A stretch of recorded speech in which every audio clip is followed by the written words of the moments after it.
Noldan biznes 1 million dollargacha birinchi kun ketdik yuramiz.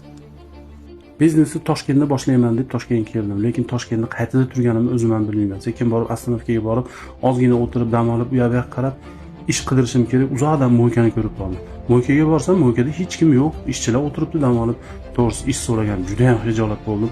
Boshqa mo'ykaga bordim. Boshqa mo'ykaga borsam, 4-5 ta mashina turgan ekan.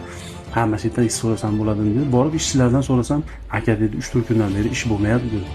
Hozir mo'ykaga keldim. Mo'ykada hozir bolalar 2 kundan beri ish qilishmayapti. Endi boshim qatib turibdi. Ukajon, nima maslahat berasiz? Yomg'ir sababli soat to'xtagan, odamlar ikkilanyapti. Demasam, yomg'ir yog'arsa, Xullas shu bolani maslahat bilan keyin mo'ykada ishlash fikrim o'zgardi. Agar shu bugun ish topmasam, ko'chada qolishim aniq. Miyani joyiga qo'yib olish uchun yaxshilab ovqatlanib oldim. Ikkita ish topdim, kuniga 300 ming so'mdan ekan, lekin yotoq joyi yo'q ekan. Toshkentda anchadan beri yuradigan bir og'aynim bor edi. Telefon qilsam, "Kel, kakra senga ish bor" dedi. Kuniga 200 ming yotoq joyi bor ekan. Yotoq joylariga chidasa bo'ladi, lekin ishini ertaga xudo xohlasa tonggacha bilamiz qanaqa ishligini. Nima ish bo'lsa ham halol ish bo'lsa bo'ldi-da menga. 10 kun ishlasam 2 million pul bo'lar ekan. Biznes boshlashimga 2 million emas, 1 million ham yetadi o'zi. Yaxshi dam olinglar. Ertaman ko'rishamiz. Podpisatsiya bosish esinglardan chiqmasin. Har kuni yangilik bo'ladi.